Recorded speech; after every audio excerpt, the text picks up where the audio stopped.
On the county property card for the back 58 acres of the Rickert place, in the box where a land class is supposed to go, somebody had typed one word in 1994 and nobody had touched it since. Waste, all capitals, slightly off the line, the way a typewriter puts a word down when the platen is worn. Everything else on the card had been updated 4 times. The tillable acres, the pasture, the buildings, the drainage class, the assessed value. Only that one box stayed the same for 30 years, and because it said waste, the county valued those 58 acres at $270 an acre, and because the county valued them at $270 an acre, nobody who ever owned the farm bothered to walk back there and check. Alma Rickert paid $12,290 for 86 beehives in March of 2022 because she wanted something to pollinate 4 acres of squash. Those 2 facts are the whole story, and it took her 14 months to put them next to each other. She was 51 that spring, and she had owned the farm since 2016. 240 acres in Kellam County in the hill country of southern Indiana. 6 miles out of a town called Braley, on a road the county gravels twice a year and grades when somebody complains. 140 acres of it was tillable, and she cash rented every row of it to her neighbor for $190 an acre, which paid the note and the taxes and left her about enough for tires. 34 acres was pasture and hay, 8 acres was house, barn, lanes, and a pond that leaked. The rest, the last 58 acres running off the back of the field and down into a hollow, was what everybody in 3 generations had called the jungle. You could not see into it. That is the part people find hard to believe afterward, and it is the simplest part of the whole thing. Along the entire back edge of the tillable ground stood a wall of bush honeysuckle and wild grapevine 25 feet deep and higher than a combine cab, so thick that in July you could stand at the field edge in full sun and not see 4 feet past the first stem. Below it, the ground fell away into a cove nobody had a reason to enter. The creek crossing that used to serve it washed out in the flood of 1990, and the owner at the time strung 2 strands of wire across the gap and quit thinking about it. From the road, from the field, from a tractor seat, and from every aerial photograph the county had ever flown, the back 58 acres read as one continuous gray-green mat of brush. Her neighbor said it the way everybody said it. Denton Spar farmed the ground on 2 sides of her, rented her tillable acres, and had told her more than once, in a friendly way, in front of other men, that if there had ever been anything back in that hollow, somebody would have took it out 50 years ago. She had no argument. She had never been in there either. That is the part that bothers her most now. Because for 19 years, Alma Rickert worked in the Kellam County Assessor's Office.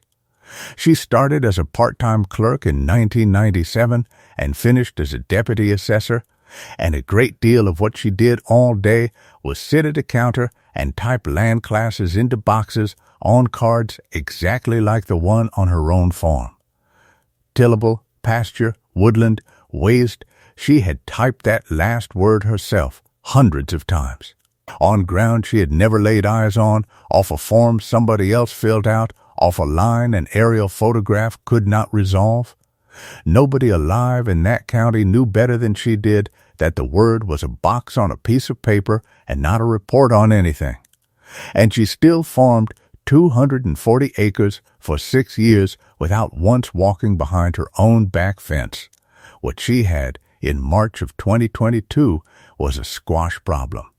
She had put in 4 acres of butternut and acorn squash for a produce auction 2 counties over, and the second year the fruit set was terrible, small and lopsided, and half of it aborting on the vine, which is what happens when a bloom does not get enough visits.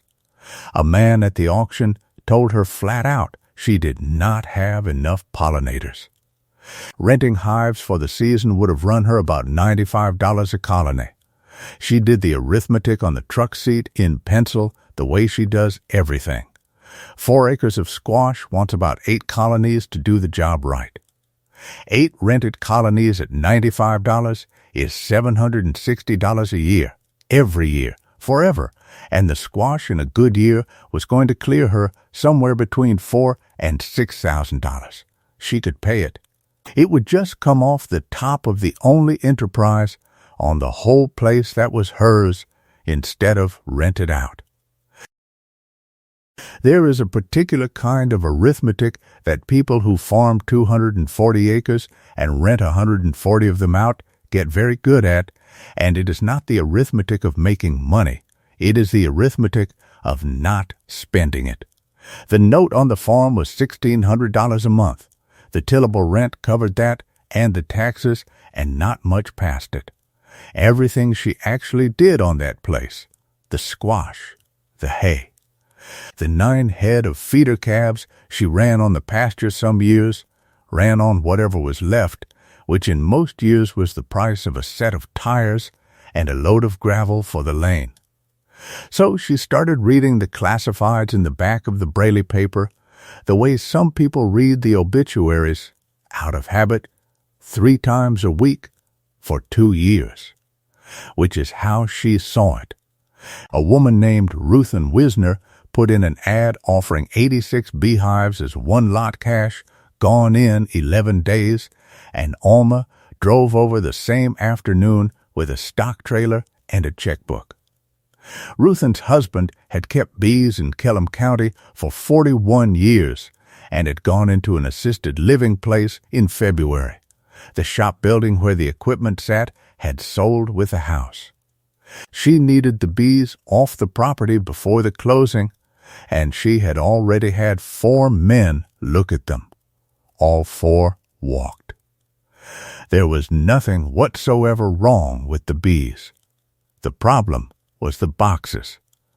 Dale Wisner had built every hive body he owned in his own shop, out of poplar, in his own depth, which measured a hair over 7 inches instead of the 2 standard depths every commercial beekeeper in the country runs. He cut his own frames to match. No 2 lids were alike. It meant that not 1 frame out of the 86 hives would fit any uncapping machine, any radial extractor, any queen excluder, or any hive stand made after about 1960. A sideline operator who bought them would have had to cut every frame down by hand or throw away 3,000 pieces of woodenware. On top of that, Dale had never bought a queen from a breeder in his life. He raised his own off his best colonies for 4 decades, which meant there was no invoice, no breeder record, and no stock certification anywhere in the estate, so nobody could resell them as nucleus colonies either. Odd boxes and no paperwork. That was the entire defect. Underneath the lids, the bees were as good as anything in the state. Ruthann walked her down the rows and told her about all 4 men without being asked, which is a thing older farm women do that younger buyers never appreciate enough. The first was a commercial outfit out of Illinois that ran 4,000 colonies and moved them on pallets with a forklift. The man got out of his truck, looked at the crooked rows and the flat rocks holding the lids down, asked what depth the boxes were, and got back in the truck. He never opened one. He did not need to. A commercial operation is a factory, and a factory cannot run one part in a size nobody makes. The second was a sideline keeper from 2 counties east who ran about 90 colonies and would have loved to have the bees. He measured a frame with a tape and did the arithmetic out loud in the driveway. 3,000 frames to cut down by hand at maybe 3 minutes apiece if nothing went wrong. Is 150 hours of shop time before he touched a bee. He offered $4 a hive. Ruthann said no, and he did not argue with her. because he knew exactly what he was offering and why. The last two were hobby keepers who wanted 4 or 5 colonies each and had no interest at all in taking 86. That was the whole market.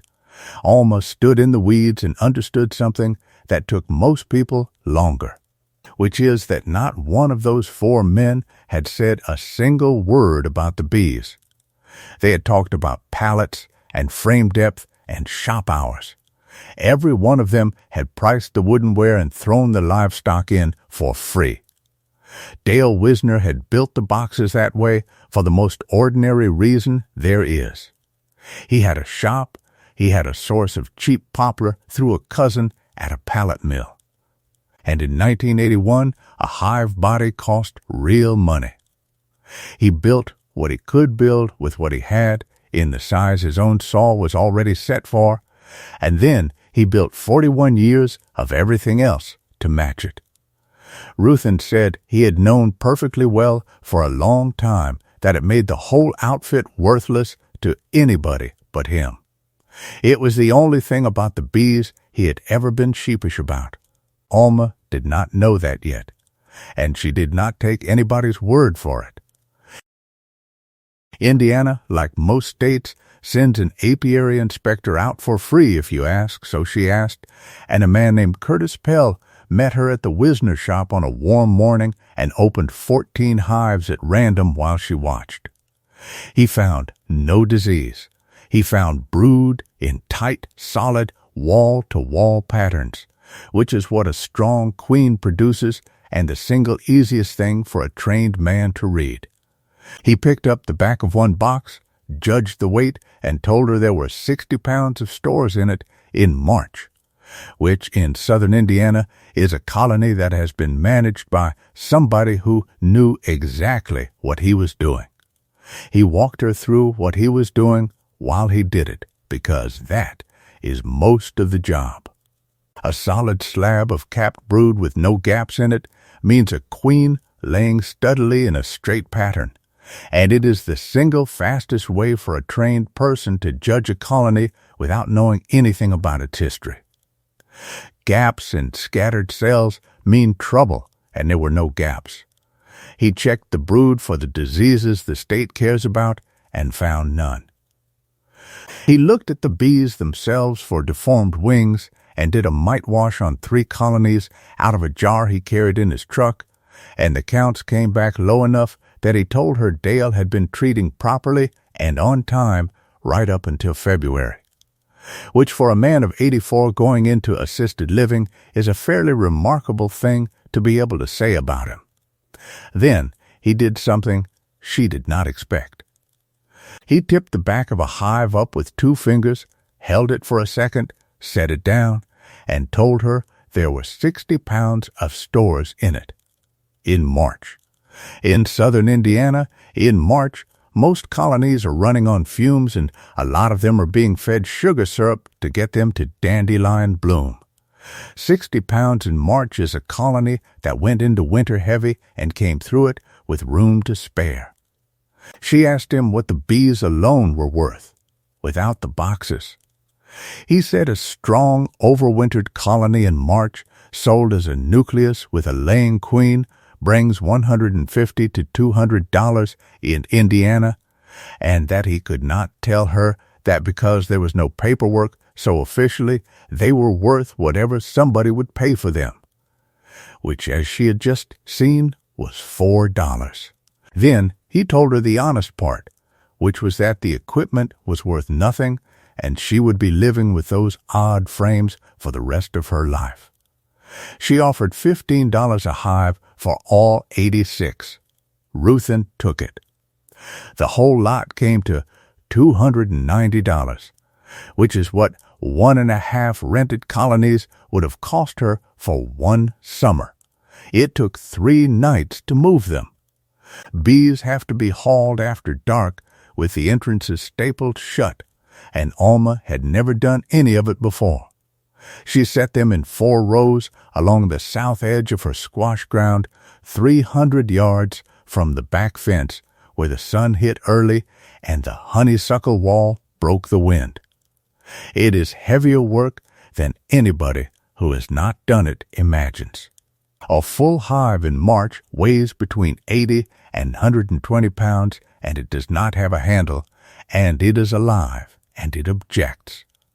She did it with a hand truck, a ratchet strap, and a headlamp, 28 or 29 hives a night, and on the second night she dropped one off the tailgate and stood in the dark in a cloud of extremely annoyed bees waiting to find out how bad it was going to be.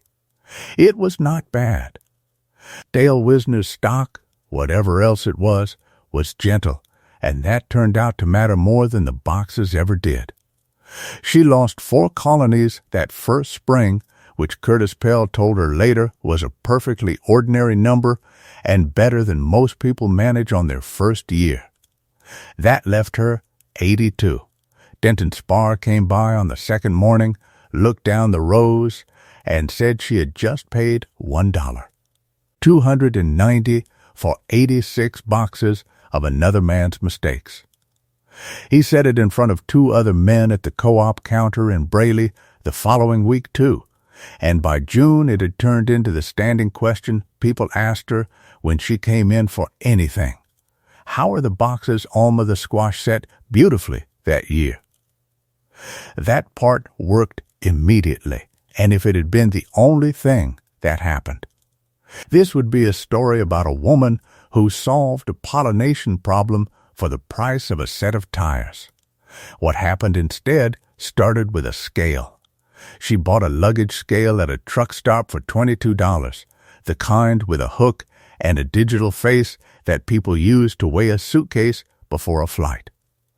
There is an old beekeeper's trick with one. You hook it under the back edge of a hive, lift until the front tips just barely stays down, read the number, and double it. It is not exact. It is close enough to tell you, week to week, whether a colony is bringing in more than it eats. She started weighing 6 hives every Sunday in April because she wanted to know when to add boxes. Through April and May the numbers crept. 2 pounds, 4 pounds, 6 one week, nothing the next, the ordinary sawtooth of clover, and whatever else was blooming. She wrote them down every week in a spiral notebook on the truck seat, in pencil in a column, which is exactly what she had done for 19 years with numbers that belonged to other people. HIV 1, HIV 3, HIV 7, HIV 12, HIV 19, HIV 24. Date, weight, weather, what was blooming. It was not science, and she did not think of it as science. It was the same thing as writing down what a load of gravel actually cost. What she was watching for was the dearth, because every book she had bought that spring warned her about it. In southern Indiana, the spring is generous. Maple and willow, then dandelion, then black locust and clover, and everything in the fence rows. And a colony can put on weight steadily from the middle of April into the first part of June. Then it stops. The clover burns up, the locust is long done, the fields go to soybean and corn that give a bee almost nothing, and there is a hard, hungry gap through the back half of the summer until goldenrod and aster open in September. Beekeepers call it the dearth or the June gap depending on where they are from. It is the stretch where you are supposed to stop taking honey off and start watching that your colonies do not eat themselves down to nothing. Every single book said the same thing. Expect the scale to flatten in the last week of June and expect it to stay flat. Then, in the last week of June, the numbers went strange. Hive 3 gained 48 pounds in 9 days. The average across all 6 was 31.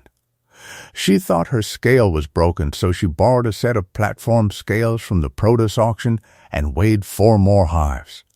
The scale was fine. Every colony in the yard was packing on weight faster than she had believed a beehive could. In the exact stretch of summer that every book she owned described as the dearth, the hungry gap, the weeks between the spring bloom and the fall goldenrod, when a beekeeper is supposed to be feeding sugar water, not pulling honey. She had 82 colonies in a yard where the book said nothing should be happening, and she had to drive to a bee supply place in Salem and buy every honey super they had on the shelf, twice, because the bees ran out of room to put it. 9 days later, it stopped as suddenly as it started. Not tapered. Stopped, the scale went flat on a Thursday and never moved again that summer. When she extracted, the honey was the wrong color.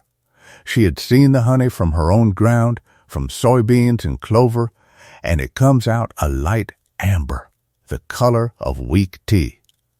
What came out of those supers was nearly colorless, water white, with a green cast when the jar sat on a windowsill, and it did not smell like honey at all.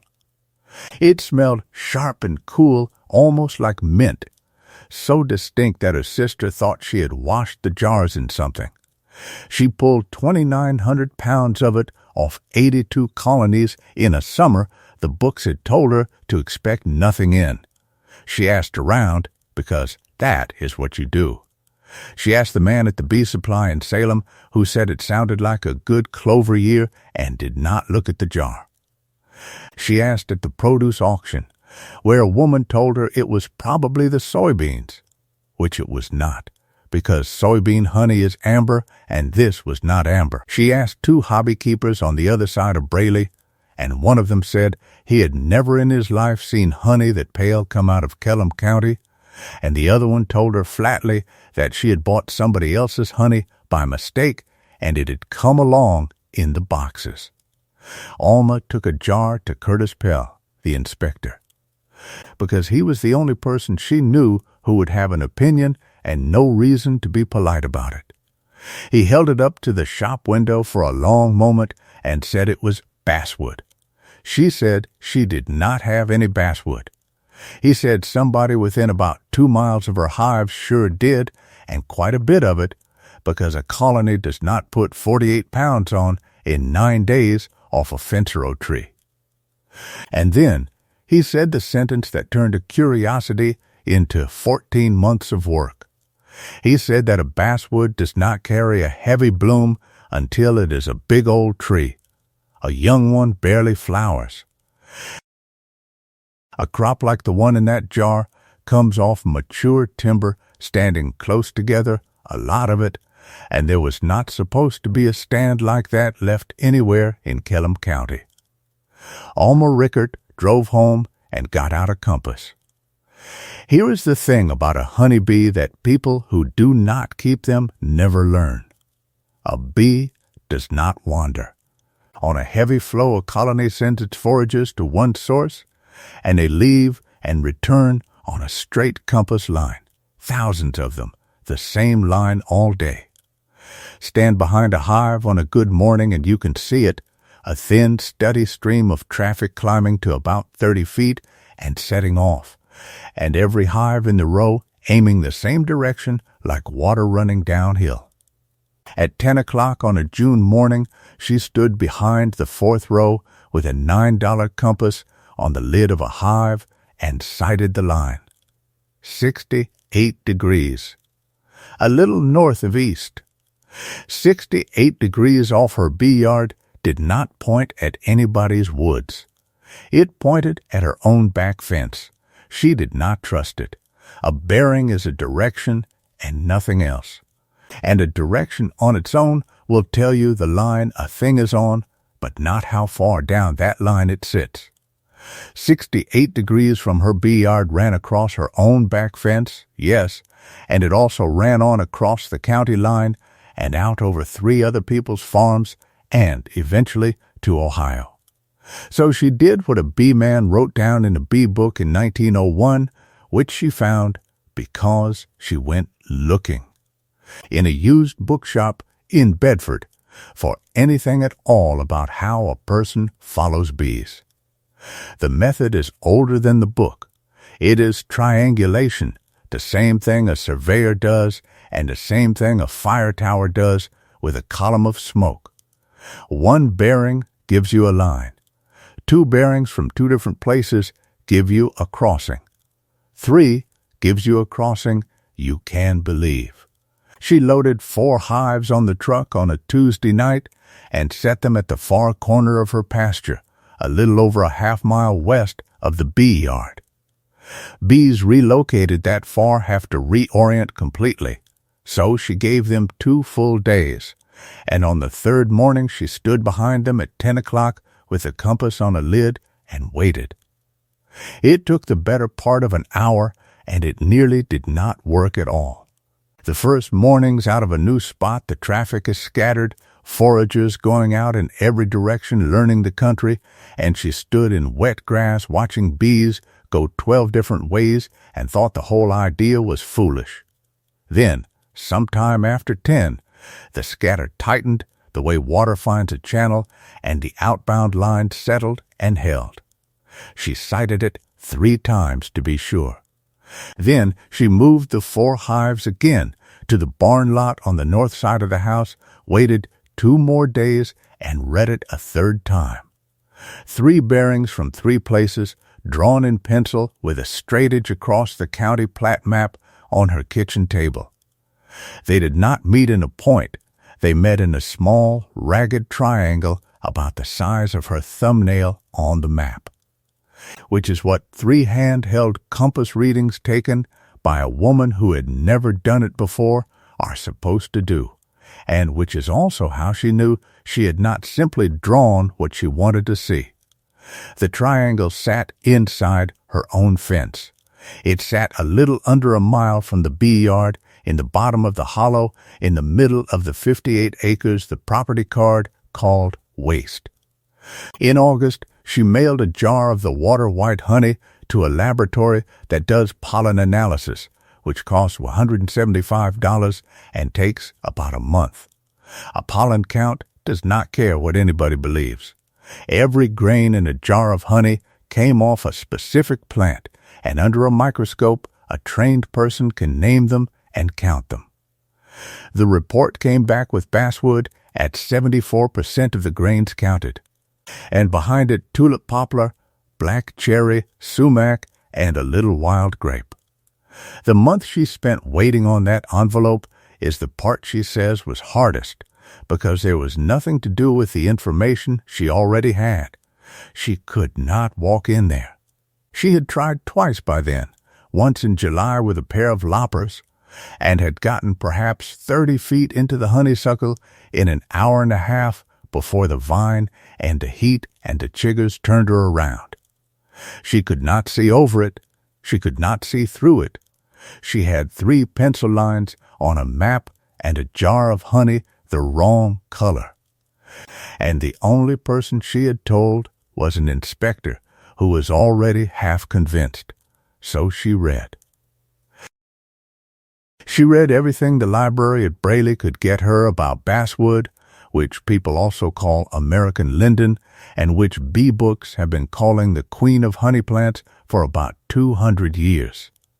She learned that it blooms for maybe 2 weeks, and that the flow is famously violent and famously short, which matched her scale exactly. She learned the honey is water white with a green cast and a strong, cool aroma people describe as minty, which matched her jar exactly. And she learned the thing Curtis Pell had already told her from a different direction and in print, that a basswood is a slow tree that carries no meaningful bloom until it is decades old and big, and that a heavy basswood flow has always meant. To everybody who has ever kept bees anywhere near one, that there is old timber standing close by, basswood, tulip poplar, black cherry. Those 3 do not grow on ground that has been logged over and left to brush. They grow in rich, deep, moist cove soil, and they grow tall, and they grow slowly, and they take 100 years to get big. She waited for the leaves to come off. On a cold, clear Saturday in October of 2022, she put a brush blade on the trimmer, took a handsaw and a roll of flagging tape, and started cutting a path through the honeysuckle wall at the back fence. It took her most of 2 days to cut 300 yards.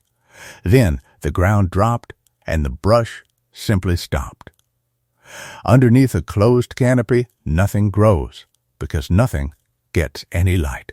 She came out of that wall of vine into an open floor of leaves with no undergrowth at all, and she was standing among trunks. Not brush, not saplings. Trunks going up 60 feet before the first limb, straight as poured concrete, so big around that when she put both arms on one white oak her hands were nowhere near meeting. She had a tape in her pocket, and she measured that one twice because she did not believe the first reading. 41 inches through. In the first hour, she counted 60 trees over 20 inches. She stopped counting because she had run out of flagging tape. Then she sat down on the leaves in the middle of it and did not do anything at all for a while. Afterward, when people asked how a thing that big stays hidden, the answer was never mysterious. It was 4 ordinary facts stacked on top of one another. The crossing washed out in 1990 and nobody rebuilt it. The honeysuckle came in behind the wire and closed the front of it like a curtain. On an aerial photograph taken from straight overhead. A closed canopy is a gray-green mat, and a wall of honeysuckle is a gray-green mat, and no camera up there can tell anybody how tall a thing is. And the card said waste, so the tax bill said $270 an acre, so in 30 years not one owner ever had a reason to argue with any of it. The 58 acres was not brush, and had never been brush. It was 58 acres of standing hardwood timber that had not been cut since somebody's grandfather worked it with a team, sealed off behind a wall of invasive honeysuckle so complete that a man could farm the field beside it for 40 years and never once look over the edge. She called a timber buyer in November. His name was Cass Hendren, and he was in the hollow for about 40 minutes. He came out and offered her $60,000. Cash that week, everything as it lies, and he would clean the whole thing up for her while he was at it. He talked about the walnut the entire time. Walnut is the tree everybody has heard of, the one that gets in the newspaper when somebody steals one, and he said hers was the reason he was interested. She asked him for a list of which trees he intended to cut. He said he did not work that way. He said a lump sum is cleaner for everybody, that marking trees is how you turn a 2-week job into a 2-year headache, and that if she wanted to sit on it and think about it, that was fine, but the price was good today. That answer cost him $412,000, and it is the reason this is a story. She did not refuse him out of shrewdness. She refused him because of a jar of honey. Everything she actually knew about that hollow, she knew because bees had told her, and what they had told her was that the trees down there were old. And a man who had been in it for 40 minutes was standing in her driveway talking exclusively about one species, declining to write down what he meant to take, and putting a date on the offer. She had spent 19 years watching people accept numbers because the numbers came from somebody who sounded certain on a form nobody would ever check. It was, in the plainest possible sense, the same job. So she told him she would think about it, and she did not sleep much because $60,000 was more money than the squash and the hay and the calves had made her in 6 years put together. And there was nothing in her life that said a woman who had owned a farm for 6 years and kept bees for 5 months knew better than a man who bought timber for a living. Then she spent a week on the telephone. The county extension office gave her a list of consulting foresters and explained the distinction that decided the whole thing: a timber buyer's money comes from the logs. So the less he pays you, the more he makes. while a consulting forester works for a flat fee or a percentage of what you get, owns no mill, and is paid to get you the highest number in the room. The name on that list was Rennie Boland, and he charged $2,400 for a 100% inventory, not a walkthrough, not an estimate. He and a helper walked all 58 acres in the leaf off of January and February 2023 and put a number, a species, and a grade on every tree big enough to matter. The inventory turned the whole thing upside down. The walnut the tree Hendren wanted was mostly poor. There were 129 walnut in the hollow, but they were growing along the line of the old washed-out fence where they had stood in the open with room to spread, and an open-grown walnut is limby and short and full of knots. Only 22 of them had a clean butt log worth veneer money.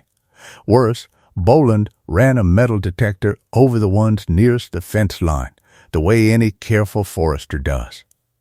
And 9 of them read hot with old staples and wire grown over a foot deep in the wood. A mill will not run a log with metal in it through a veneer slicer because a nail destroys a knife that costs more than the log. The entire walnut stand, all 129 trees, came to about $38,000. Hendren's $60,000 had been aimed at $38,000 worth of walnut, and it had been generous on purpose because of what would have gone out on the same trucks under the words and the rest. Down in the body of the cove where nobody had ever put a fence and no light had reached the ground in a century, Boland marked 6111 white oak. They were straight. They were clean boled for 16 feet or better. And when he bored a core out of one and handed her a hand lens, she counted the growth rings herself. And there were 9 of them in an inch, and on some of the cores 14. She counted one core 3 times on the flat top of a stump with her glove off in 20-degree weather, because the rings were so fine and so even that she kept losing her place. The core was the thickness of a pencil and about 14 inches long, and every one of those hairline dark lines was a summer that had happened back there while somebody in the county typed a word on a card, or did not, and while a man farmed the field on the other side of the brush and never wondered. That number is the money. A cooperative that makes barrels for whiskey buys white oak by the ring. Wide rings mean a tree that grew fast in the open, and fast oak is coarse and porous, and a barrel built from it will leak and will not bend. Tight, even, slow rings make wood that holds liquid and takes a steam bend, and a stave mill will pay a premium for it that no sawlog buyer will match. There is exactly one way to grow it. The tree has to come up crowded in a closed stand, competing for light for 100 years, and nobody can ever come in and open it up. Which is to say, the timber was worth what it was worth precisely because it had been written off. Every year that word sat unchanged in a box on a property card. Every year nobody cut a crossing back in. Every year the honeysuckle got thicker across the front of it was another ring laid down narrow and tight in 611 white oaks. And she understood, sitting on a stump with a hand lens, that the bees had never been telling her walnut or oak or any species at all. Basswood only makes a crop like that in an old closed stand, undisturbed at the bottom of a rich cove. The bees had reported a condition. She had gone looking for a thing. Rennie Boland ran the sale himself in April of 2023, the way a consulting forester does it, and the way a buyer standing in your driveway with a checkbook never will. Every tree to be cut was marked with paint at breast height and again below the stump line, so the count could be checked after the fact. He wrote a prospectus with the tally by species and grade, mailed it to 34 buyers, and set a date for sealed bids. 9 bids came in. Boland opened the envelopes in his office on a Tuesday morning with Alma sitting across the desk and a jar of the water-white honey standing on the corner of it, because she had not known what else to do with her hands and had brought it along like a witness. The low bid was $188,000. The high bid from a buyer who supplies a stave mill was $472,000. 9 buyers, working from the same tally sheet on the same 611 trees, spread across $284,000, which is the ordinary arithmetic of timber and the reason a lump sum from the first man in your driveway is almost never a number. Cass Hendren did not bid. Boland told her afterward that the spread was wider than usual and that the reason was the stave oak.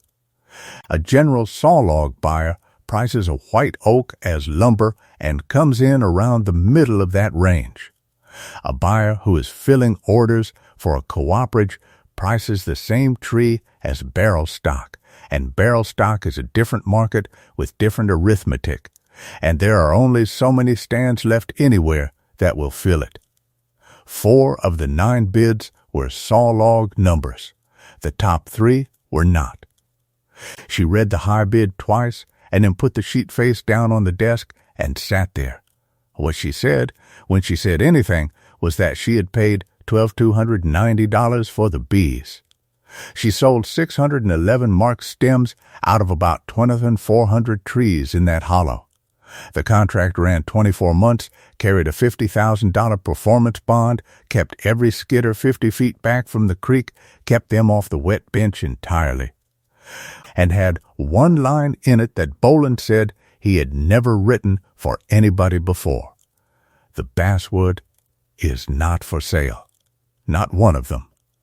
She left every basswood in the cove standing, because a stand of old basswood is a honey crop every year until she is dead, and because those trees were the only witness that ever spoke up for that ground. She paid off the farm in 2023 with money from 58 acres she had been paying taxes on at $270 an acre.